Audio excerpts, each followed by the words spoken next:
The early morning sunlight filtered through the thin curtains in the small apartment, casting soft patterns of gold across the living room. Emma Clark sat at the kitchen table, stirring a spoon slowly through her coffee, lost in thought. Across from her, Milo, her 6-year-old son, sat quietly, poking at his cereal with a plastic spoon. Normally, mornings with Milo were full of chatter, questions about dinosaurs, stars, or whatever dream had carried him through the night. But lately, those mornings had faded into silence. Emma watched him now, her heart tightening. His small shoulders slumped forward as if the weight of the world already rested on them. "Milo. Sweetheart," she said softly. "Are you feeling okay today?" Milo shrugged, still not meeting her gaze. His blonde curls fell across his forehead, hiding his eyes. He gave the slightest shake of his head but didn't say a word. Emma set her mug down, forcing a smile. "Come on, buddy. You love school. What's bothering you?" He fidgeted in his seat, twisting the spoon between his fingers. But his lips remained sealed.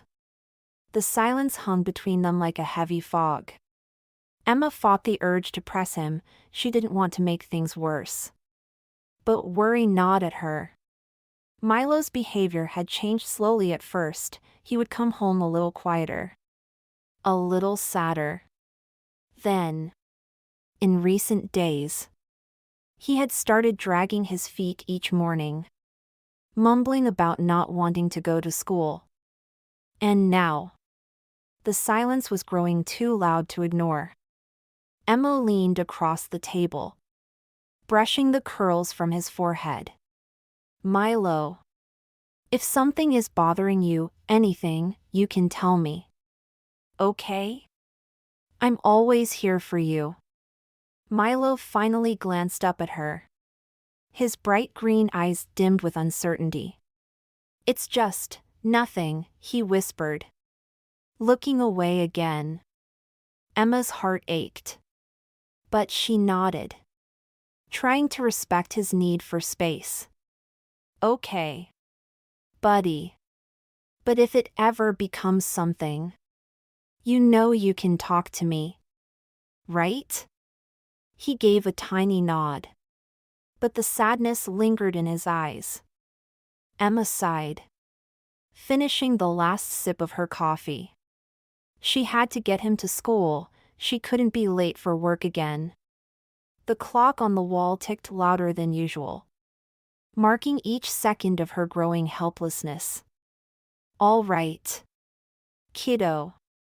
Get your shoes on," Emma said with forced cheerfulness. "We've got to get going." Milo slid off the chair without a word and trudged to the door, dragging his backpack behind him. Emma watched him, a knot forming in her stomach. Whatever was bothering him wasn't going away, it was digging deeper into her sweet, sensitive boy. As they left the apartment and made their way down the narrow staircase to the car, Emma wrestled with herself. Was she overreacting? Maybe it was just a phase. Or perhaps Milo was adjusting to the new school year. But something in her gut told her it was more than that. The drive to school was as quiet as breakfast had been. Milo stared out the window, his hands folded tightly in his lap. Emma glanced at him in the rearview mirror every few moments, but he kept his gaze fixed on the passing buildings. When they arrived at the school, Emma parked the car and turned to face Milo in the back seat. "Have a good day. Okay? And remember, if anything happens, anything at all, you can tell me."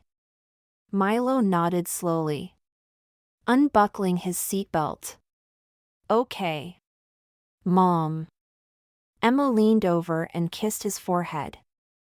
I love you, kiddo. Love you too, he mumbled, slipping out of the car with his backpack slung over one shoulder. She watched him shuffle toward the school entrance, his small figure swallowed by the sea of children rushing to class. A pang of guilt struck her as she put the car into drive. She hated leaving him like this. But she had no choice, bills didn't pay themselves. And her boss wasn't exactly patient with late arrivals. Still, as she drove to work, Emma couldn't shake the feeling that something was very wrong. That evening, Emma tried again to coax Milo into talking. But the conversation was as brief as it had been in the morning. After dinner, Milo retreated to his room without protest. Drawing alone at his little desk, Emma stood at his door for a moment, watching the pencil glide across the paper in slow, deliberate strokes. He was always drawing. But lately, his pictures had become gloomier: clouds, storms, and lonely trees with bare branches. She knew something was wrong, and she knew she had to find out what it was. The next morning, Emma resolved to do more than drop him off at the door. When she pulled into the school's parking lot, she parked in a corner, away from the other parents. She'd told her manager she was running late. But this time, she wasn't going to let work take priority. Come on, Milo. We're going inside together today, she said. Milo looked at her in confusion. Why? Just because. Emma smiled reassuringly. I want to see your classroom and meet your teacher. Milo's expression clouded with worry. And that reaction alone made Emma's heart sink deeper. Do we have to? He whispered, clutching his backpack tighter. Yes. Sweetheart. Don't worry, I'll just say hi. Okay? They walked through the school's entrance, and Emma tried to stay calm, though her nerves buzzed beneath her skin. She could feel Milo shrinking into himself with every step. As they entered the hallway, Emma noticed the bustle of children laughing, running, and gathering their things from lockers, but Milo wasn't joining them. He kept his head down, walking close beside her like he wanted to disappear. Emma led him to the lunchroom doors. Why don't we take a peek in here? She said lightly. Milo's face paled. Mom. No. But it was too late. Emma stepped inside the lunchroom, and what she saw stopped her cold.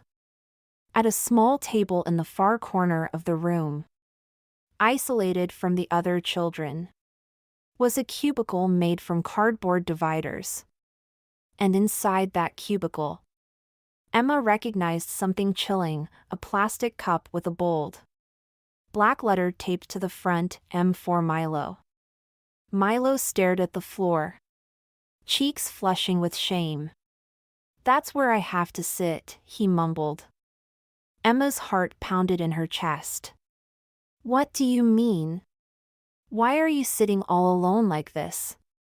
Milo shifted on his feet, his voice barely above a whisper. Ms. Owens says I didn't follow the rules, so I have to sit there. Emma's hands curled into fists. Every day? He gave the tiniest nod. And Emma felt her heart break in ways she hadn't thought possible. She marched toward the table, anger simmering beneath her skin. How could anyone think it was okay to treat a child this way, especially her child? A woman standing by the lunch monitor station raised her eyebrows as Emma approached. Excuse me, Emma said sharply, trying to control her fury. Why is my son sitting there? the lunch monitor. A tired-looking woman with gray streaks in her hair sighed. That's the discipline table. Students who break rules during class sit there for lunch. Isolating a 6-year-old is your idea of discipline? Emma snapped, her voice rising. The woman folded her arms. It's school policy. Ms. Owens believes children need structure and clear consequences. Emma's pulse raced.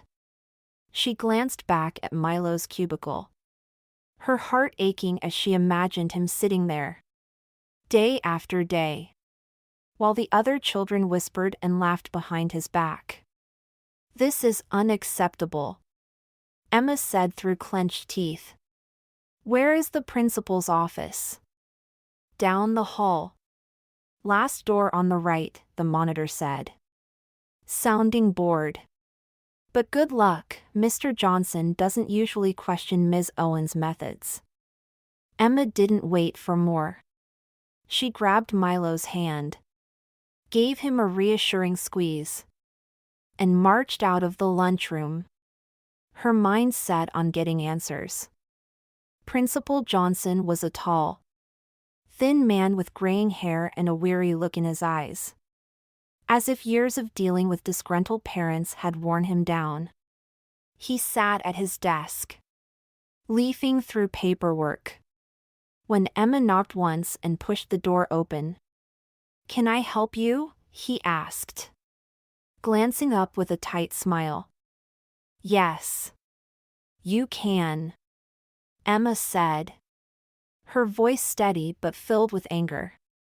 "I need to understand why my son is being humiliated in front of his classmates. He's sitting alone in a cardboard cubicle marked with a letter like some kind of criminal." Principal Johnson raised an eyebrow and leaned back in his chair. "I assume you're talking about Ms. Owens' disciplinary system?" "Yes," Emma snapped. "And it's completely unacceptable." The principal sighed, rubbing his temple. "Look, Ms. Clark. Ms. Owens is a seasoned teacher with excellent results. Her methods may be strict, but they're intended to teach children discipline and responsibility." Emma shook her head in disbelief.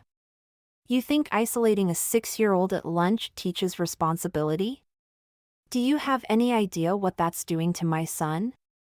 Principal Johnson held up his hands defensively. "I understand your concern, but our policies are in place to maintain order. If we let children break the rules without consequence..." Emma leaned forward, cutting him off. "There's a difference between consequence and cruelty.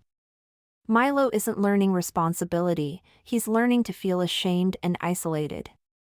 This isn't about helping children, it's about controlling them."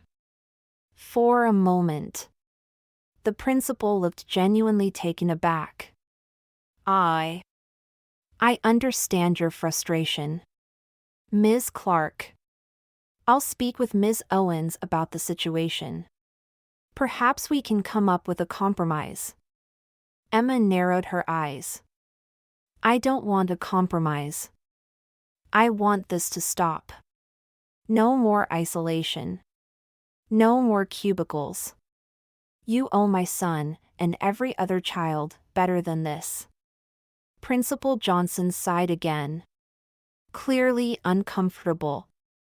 "I'll see what I can do." Emma knew it wasn't a guarantee, but she also knew she wasn't going to stop until something changed. "I'll be back," she warned. "And I expect results."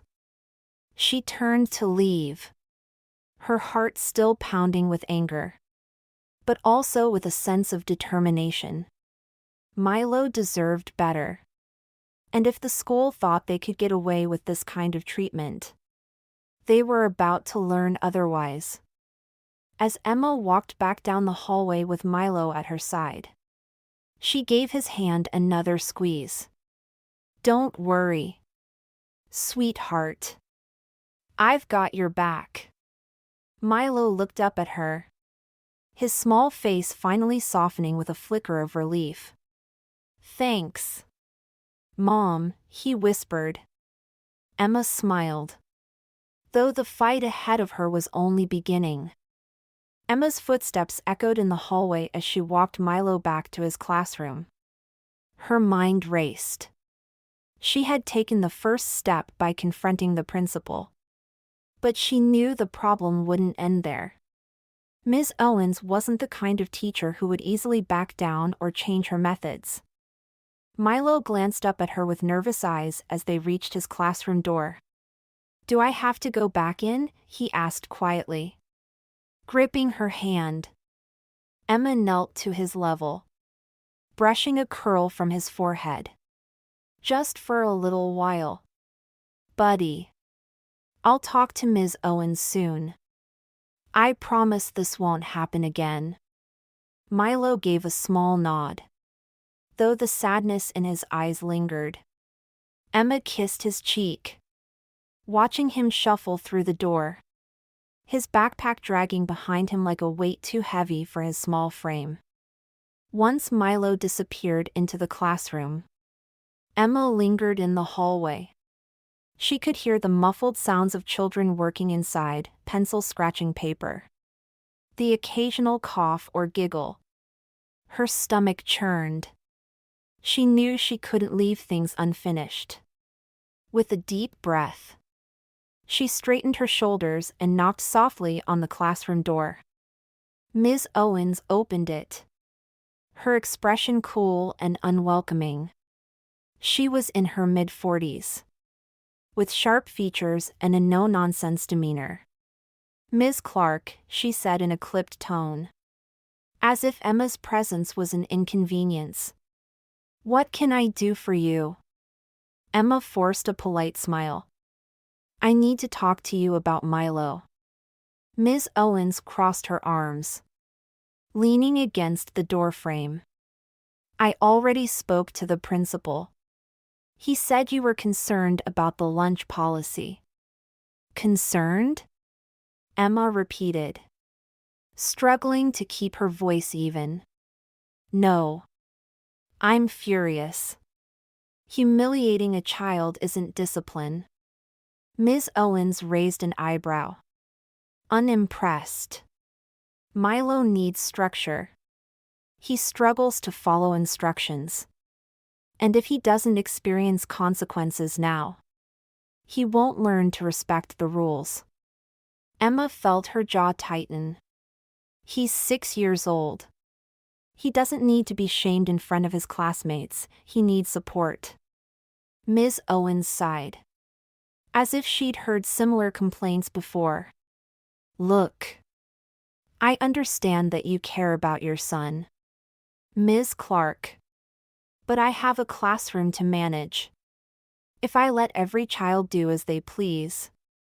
"That's not what I'm asking," Emma interrupted. "I'm asking you to treat Milo with kindness. To help him grow, not tear him down." Ms. Owens's gaze remained steely. "My methods work, Ms. Clark. Milo isn't the only student who struggles. And most of them improve under this system." Emma shook her head, frustrated. Improving doesn't mean breaking a child's spirit. Milo's been coming home miserable every day. Do you even realize how much you're hurting him?" For a brief moment, Ms. Owens hesitated. A flicker of something, doubt, perhaps, crossed her face. But it vanished as quickly as it had come.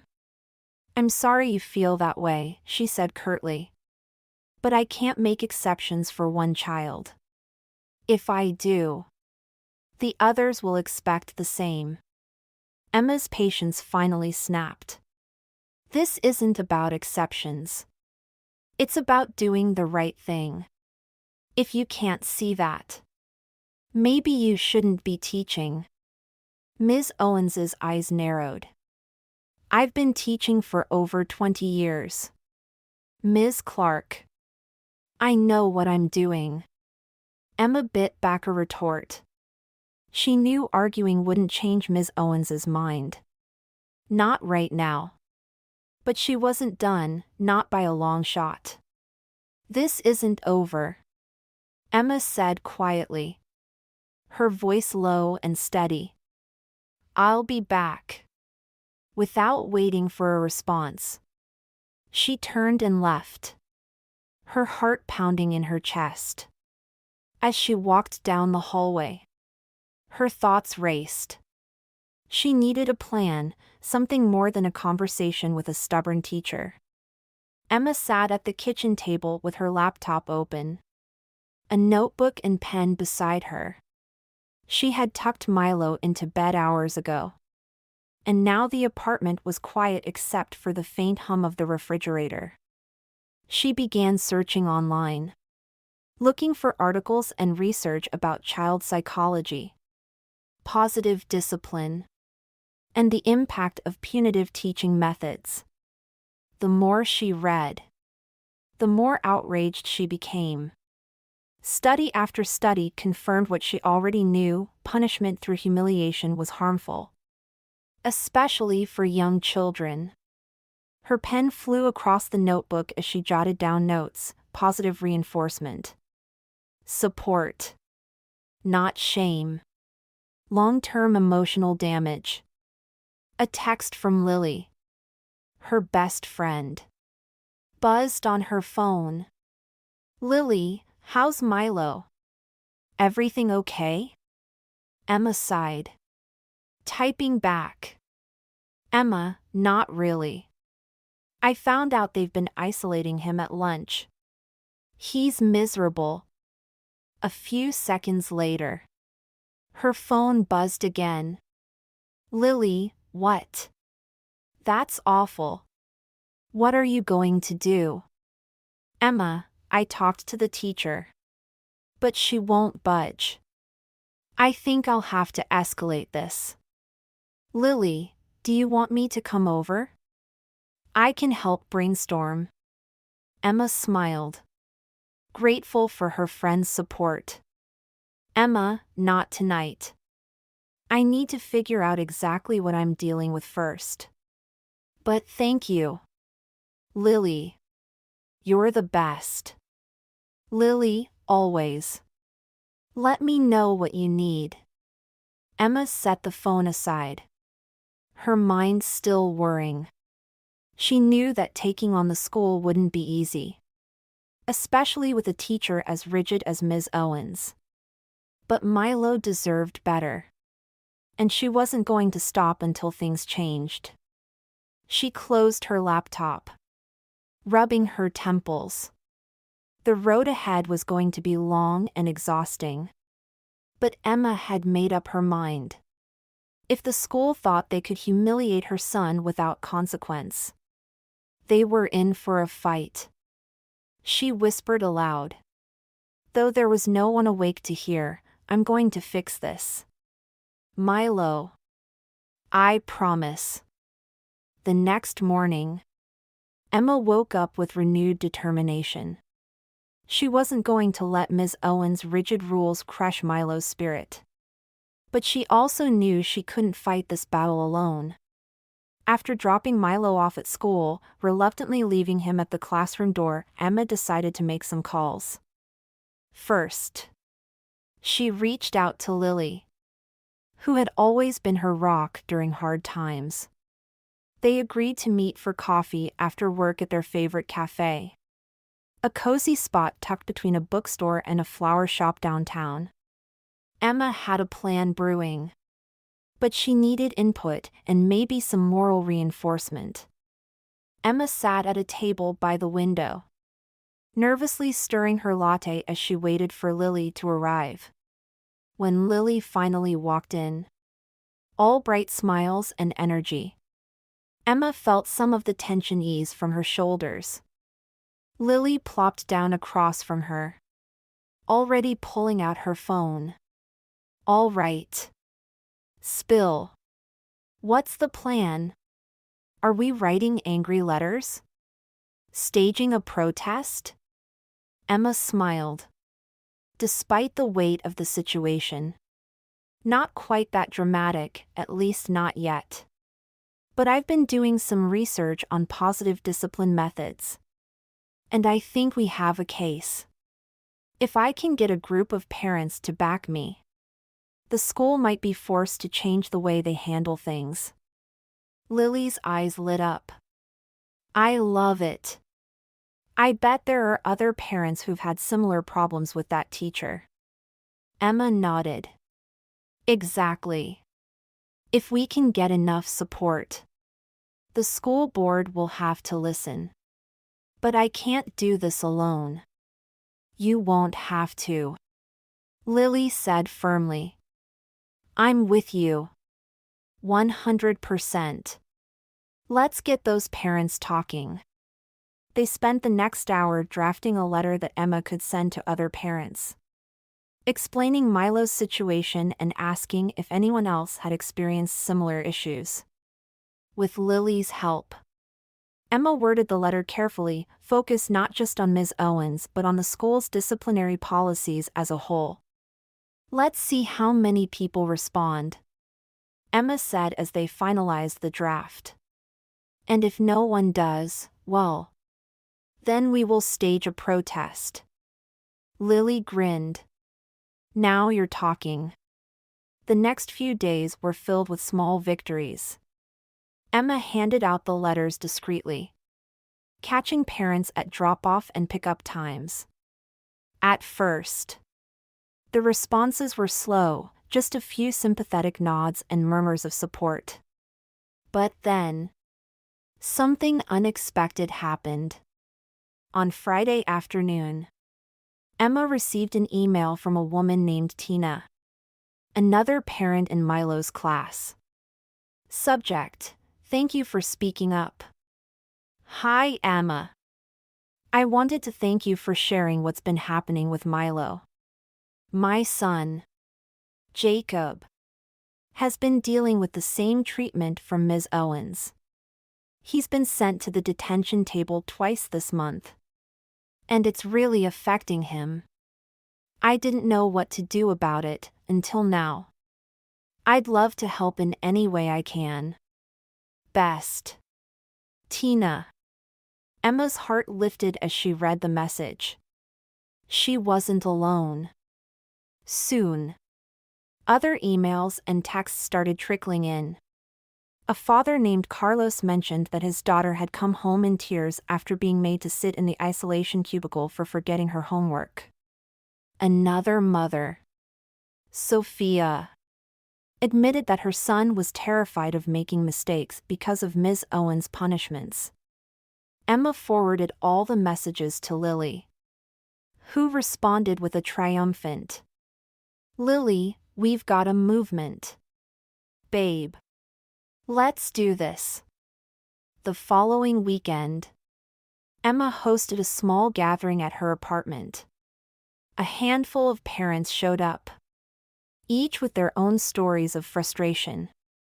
They sat around Emma's living room, drinking coffee and sharing their children's experiences. Tina described how her son, Jacob, had become increasingly anxious, afraid of being singled out in class. Carlos said his daughter no longer enjoyed school, always worried she'd get in trouble for something small. Sophia shared how her son's confidence had plummeted since being scolded in front of the entire class. As each parent spoke, Emma's resolve hardened. Milo wasn't the only child being harmed by these outdated methods, and it was time for a change. We can't let this continue, Emma said, addressing the group. We need to make our voices heard, together. If we present our concerns as a united front, the school will have no choice but to listen. The parents nodded in agreement, their determination mirroring Emma's. They decided to submit a formal letter to the school board, detailing their concerns and requesting a meeting to discuss changes to the school's discipline policies. Back at school, Milo noticed subtle changes in his mother's demeanor. She was more present, more focused on him, and he felt less alone knowing she was fighting for him. He even dared to hope that things might improve. But Ms. Owens hadn't changed.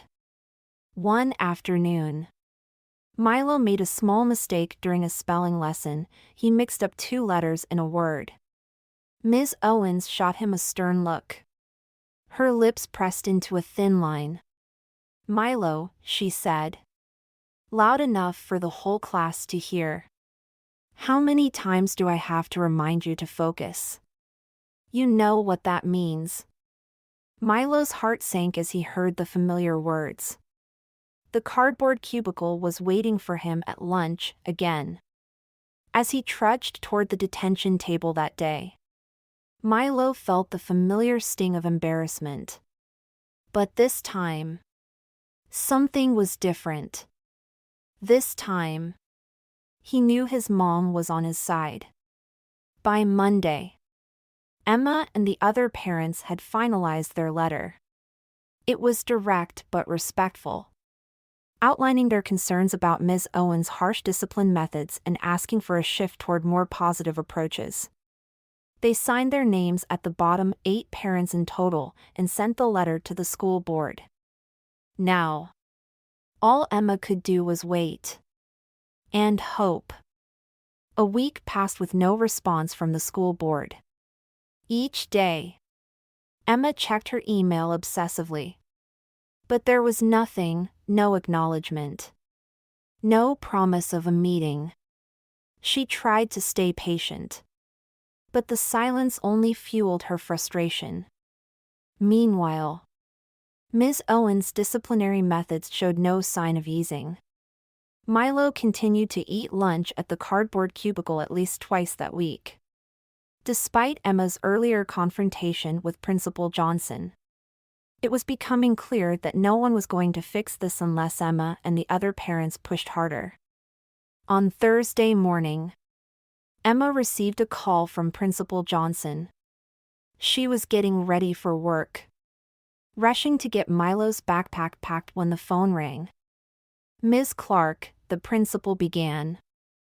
"I wanted to give you a heads up. I received notice about the letter you and a group of parents submitted to the school board." Emma felt a flicker of hope. So they're finally paying attention? Principal Johnson cleared his throat awkwardly. "Well, not exactly. Ms. Owens is aware of the letter. And she's expressed concerns about being singled out. She feels that some parents are undermining her authority, which could disrupt the classroom environment." Emma nearly dropped the phone. Undermining her authority? She's been isolating children and humiliating them in front of their classmates. "We're not undermining her, we're standing up for our kids." "I understand your perspective," Principal Johnson said cautiously. "But I need to maintain a positive working relationship with my staff. I'd ask that you and the other parents be patient while we work through this." Emma gritted her teeth. "We've been patient." And Milo's still sitting at that cubicle. There was a long pause on the other end of the line. "I'll see what I can do," the principal finally muttered, though his tone was far from convincing. When the call ended, Emma stared at her phone, anger bubbling inside her. She had tried to go through the proper channels, but it was becoming clear that change wouldn't happen without a fight. That evening, after work, Emma noticed Milo sitting at the kitchen table with his homework. Unusually quiet. Normally, he at least hummed to himself or tapped his pencil while working. But tonight, there was nothing, just the sound of the pencil scratching against the paper. "How's it going, buddy?" Emma asked, sitting beside him. Milo shrugged without looking up. "Okay, I guess." Emma glanced at his paper. He was copying spelling words. But every so often, his handwriting wobbled, as if his hand was trembling. "Hey," she said gently. "What's on your mind?" Milo finally looked up. His green eyes filled with hesitation. Do you think Miss Owens is mad at me?" Emma's heart broke. "Why would you think that?" "Sweetheart?" He hesitated, then whispered. "Because of the letter you and the other moms sent." Emma's breath caught. "Milo, listen to me. None of this is your fault. Okay?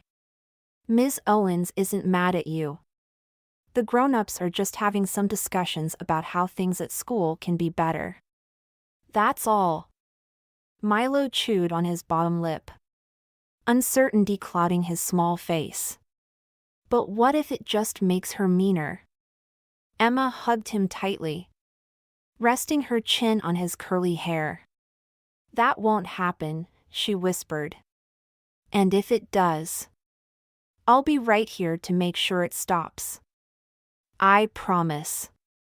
Milo relaxed slightly in her arms. But Emma could feel the weight of his worry.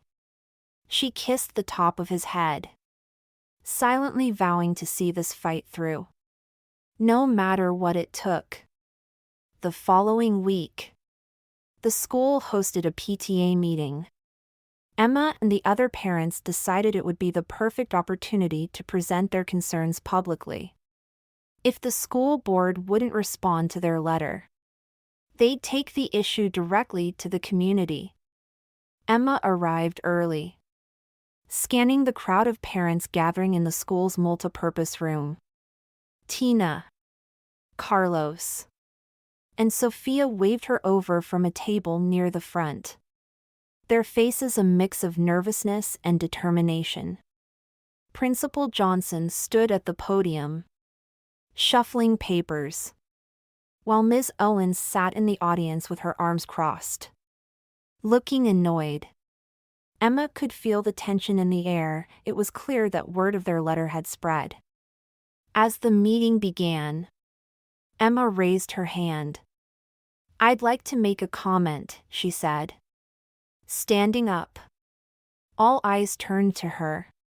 Principal Johnson gave her a polite but strained smile. "Go ahead, Ms. Clark." Emma took a deep breath, her heart pounding.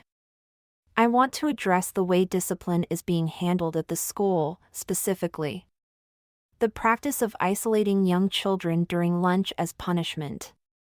Murmurs rippled through the audience. Some parents exchanged knowing glances, while others looked genuinely surprised. "Our kids are being shamed," Emma continued. "They're being separated from their classmates and forced to sit alone, sometimes for making small mistakes. This isn't teaching them responsibility, it's teaching them to feel worthless." Ms. Owens shifted in her seat, glaring at Emma. But Emma pressed on. "I know discipline is necessary," she said.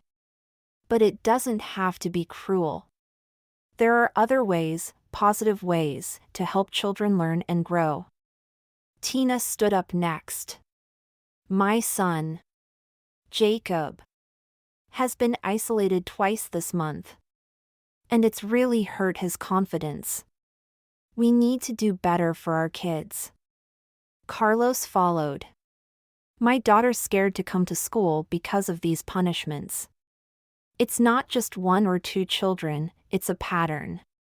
The room buzzed with whispered conversations. Emma could see Ms. Owens stiffen, her jaw tight. But something else was happening too. Some parents were nodding in agreement, while others began murmuring their own concerns to one another. Principal Johnson cleared his throat, trying to regain control of the meeting. "Thank you for your comments," he said, his voice slightly shaky. We will take these concerns under advisement. Emma locked eyes with Ms. Owens for a brief moment. The teacher's gaze was cold. But behind it, Emma saw something else: uncertainty. For the first time, it seemed like Ms. Owens realized that she might not win this fight. After the meeting, Emma and the other parents gathered outside the school. The air was chilly, but Emma felt a spark of warmth inside her. They had done it, they had spoken up. And people were starting to listen. "It's not over," Tina said, pulling her coat tighter around her. "But this is a good start." Emma nodded. "We'll keep the pressure on. One way or another. Things are going to change." Milo ran up to her, his backpack bouncing as he sprinted across the playground. "Mom," he called, his face lighting up with a rare smile. "Can we get ice cream?" Emma laughed, scooping him into a hug. "Absolutely. Let's celebrate." As they walked toward the car, hand in hand, Emma felt a flicker of hope. The fight wasn't over. But for the first time, she knew they had a chance. And that was enough. The days following the PTA meeting felt like a blur. Emma had expected change to come slowly. But what she hadn't expected was resistance, and lots of it. By Monday, a cold tension settled over the school. Some parents, those who believed in strict discipline, had sided with Ms. Owens. They argued in whispers that Emma's group was being soft and that children needed to learn accountability early. One parent, a tall man Emma recognized from the PTA meeting, cornered her in the parking lot. "What you're doing is stirring up trouble," he said, arms crossed. "My son hasn't had a problem in Ms. Owens' class. Maybe your kid just needs to toughen up." Emma kept her temper in check. "This isn't about making kids tougher," she said firmly. "It's about making sure they feel safe and supported." The man gave a scoff of disbelief and walked away, muttering under his breath. Emma knew not everyone would support her cause. But the hostility still stung. She wasn't just fighting Ms. Owens anymore, she was taking on an entire mindset. Inside the classroom, Ms. Owens doubled down on her methods. Milo told Emma that Ms. Owens had made a speech the day after the PTA meeting, warning the class about distractions and outside interference. Though she never mentioned Emma by name, the message was clear. "She's mad at me, Mom," Milo whispered one night as he curled into Emma's side on the couch. "No, sweetheart," Emma murmured, stroking his hair. "She's just scared.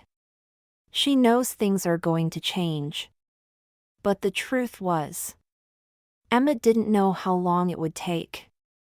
Every time she imagined Milo sitting in that lonely cubicle again, her resolve deepened. She wouldn't let her son suffer one more day under Ms. Owens' harsh rules. A week after the PTA meeting, Emma received an email from Principal Johnson requesting another meeting. She knew what it was. Ms. Owens was likely pressuring him to end the parents' protest before it gained more momentum. When Emma arrived at the principal's office, she found Johnson sitting behind his desk, looking as weary as ever. Ms. Owens sat to the side, arms folded and jaw tight. "Thank you for coming, Ms. Clark," the principal said, gesturing toward the empty chair. Emma sat down, her hands clasped tightly in her lap. "I assume this is about the concerns we raised at the PTA meeting?" Principal Johnson gave a thin smile. "Yes. We've been reviewing your concerns. And I'd like to work with you to find a solution that's mutually agreeable. Emma didn't like the sound of that. And what does that mean? Exactly? Ms. Owens leaned forward. Her voice clipped. It means we need to move forward without disrupting the classroom environment. We've built a structured system that works for the majority of students. Emma's patience was wearing thin. What about the students it doesn't work for? What about Milo? Ms. Owens's lips pressed into a thin line. Milo needs to learn. Milo is 6. Emma interrupted. Her voice sharp. He doesn't need to learn shame. He needs to feel safe. Principal Johnson cleared his throat awkwardly. Ms. Clark. I'm trying to be reasonable here. Perhaps we could introduce some small changes.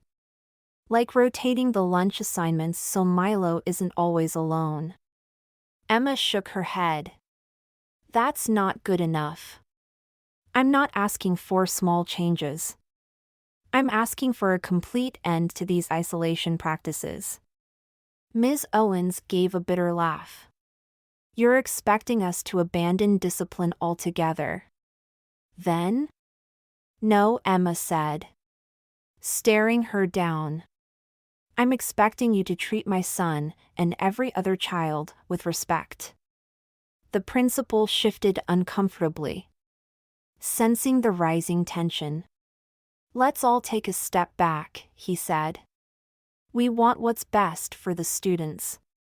We just need to figure out what that looks like. Emma leaned forward. I've already told you what it looks like. And I'm not backing down. Principal Johnson sighed heavily, rubbing his temples.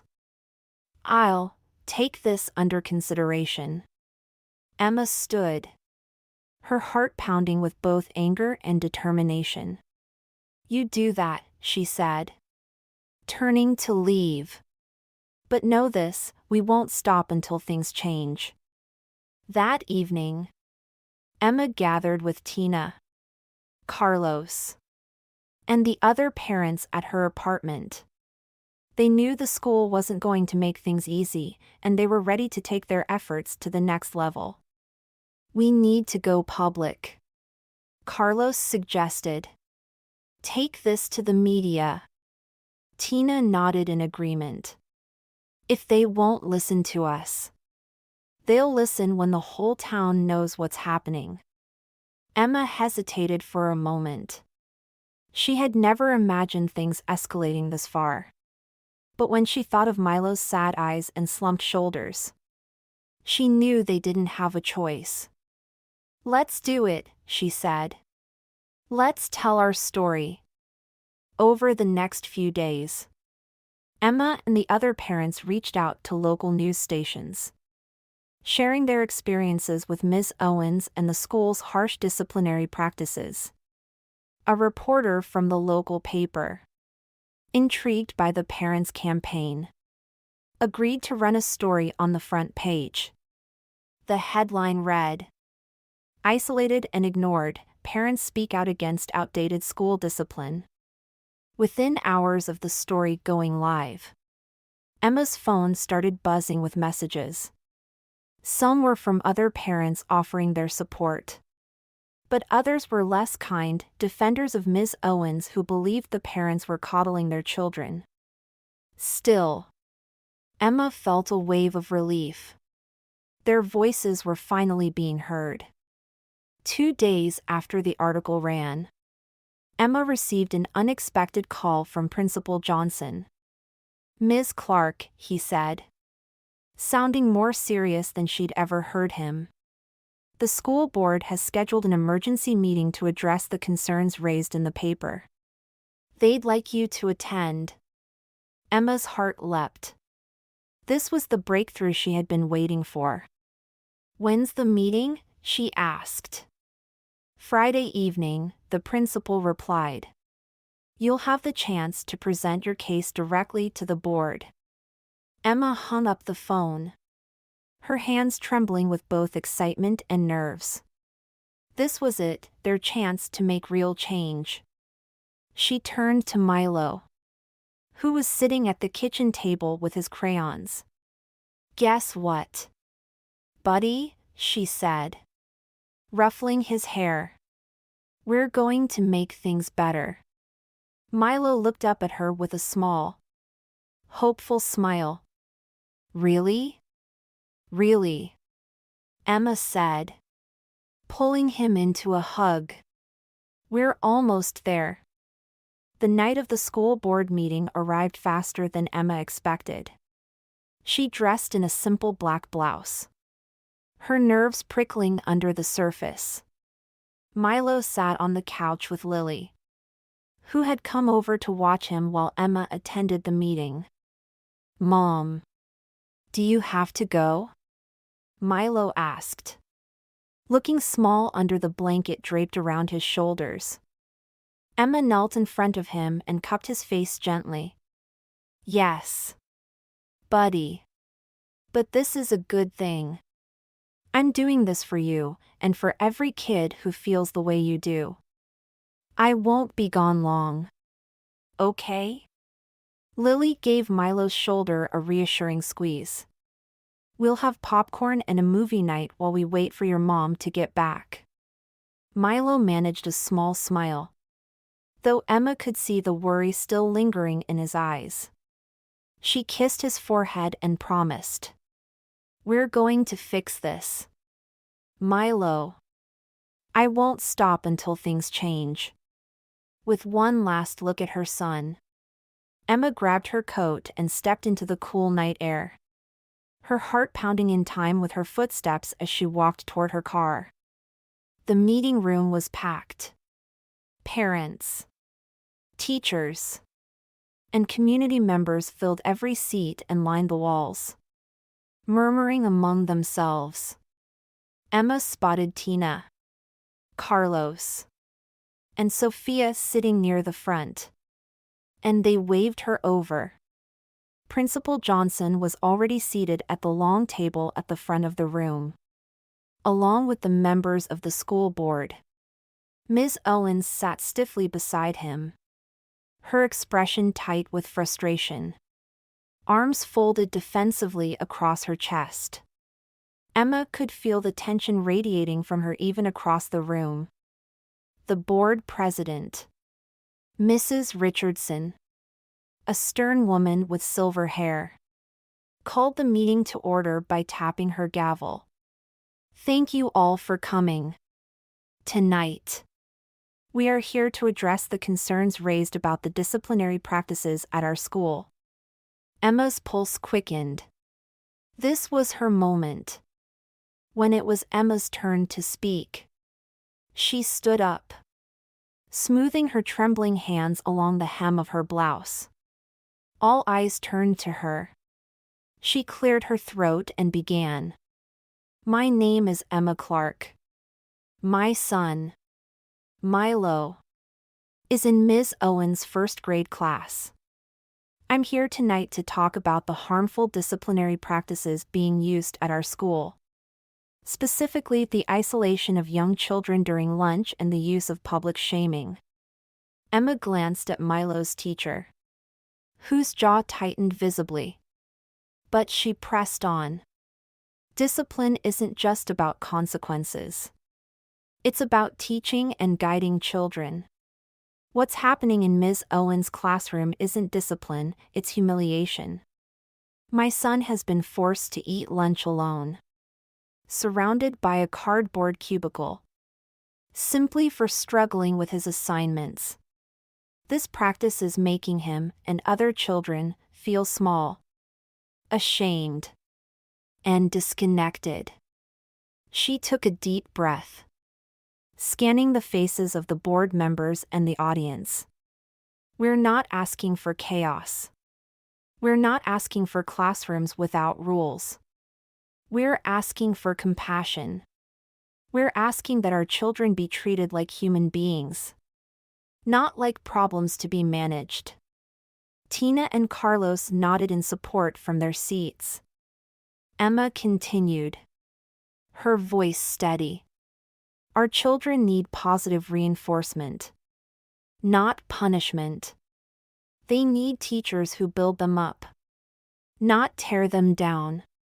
And we, as parents, are here tonight to demand that these outdated practices end. She finished her speech and returned to her seat, her heart pounding. For a moment, there was silence, broken only by the faint hum of the fluorescent lights overhead. Next, Ms. Owens stood, her expression cold and defensive. I've been teaching for over 20 years, she began, her voice sharp. And in that time, I've seen what happens when children don't learn accountability. Structure is important. Rules are important. Without them, children won't be prepared for the real world. Emma resisted the urge to roll her eyes. Ms. Owens wasn't just defending her methods, she was clinging to them, as if admitting fault would undo her entire career. The practices I use work, Ms. Owens continued. They create order in the classroom and help students understand the consequences of their actions. Emma could feel the frustration in the room. Several parents shifted uncomfortably in their seats. It was clear that Ms. Owens didn't see her students as individuals with emotions, just as obstacles to be controlled. After Ms. Owens finished speaking, the board members huddled together, whispering among themselves. The room buzzed with anticipation. Finally, Mrs. Richardson raised her hand for silence. We appreciate the perspectives shared tonight, she began. It is clear that the current disciplinary practices are causing distress for some of our students and their families. At the same time, we recognize the need for structure within the classroom. Emma held her breath, gripping the edge of her chair. Therefore, Mrs. Richardson continued. The board has decided to implement the following changes, effective immediately. The use of isolation cubicles during lunch will be discontinued. A wave of relief washed over Emma. She glanced at Tina and Carlos, who smiled and gave her a thumbs up. We will also be offering professional development for our teachers, Mrs. Richardson said, focused on positive discipline strategies. We believe this will help create a more supportive learning environment for all students. Ms. Owens' face flushed with anger, but she said nothing. Principal Johnson gave a small, resigned nod. Emma felt a swell of emotion rise in her chest, gratitude, relief, and a fierce sense of triumph. They had done it. They had won. As the meeting adjourned, parents gathered around Emma, thanking her for leading the charge. She hugged Tina and Carlos, overwhelmed by the support she had received. You did it, Tina said, her eyes shining. You actually did it. We all did it, Emma replied, smiling through tears. When she returned home that night, Milo was waiting for her, curled up on the couch with Lily. How'd it go, Mom? He asked, sitting up eagerly. Emma knelt beside him, pulling him into a tight hug. It went great, buddy. Things are going to be different now. Really? Milo whispered, his voice full of wonder. Really? Emma said, kissing the top of his head. No more cubicles. No more sitting alone. Milo beamed. And in that moment, Emma knew the fight had been worth every sleepless night. every difficult conversation, and every hard decision. In the weeks that followed, small but meaningful changes began to ripple through the school. Teachers attended training sessions on positive discipline, and students like Milo were given the support they needed to thrive. Ms. Owens, though reluctant at first, slowly began adopting the new methods. Milo still had his challenges, but he was no longer afraid to go to school. He came home smiling more often, his drawings brighter, full of sunshine, trees, and happy faces. And every time Emma saw him smile, she knew they had found a way forward. Together,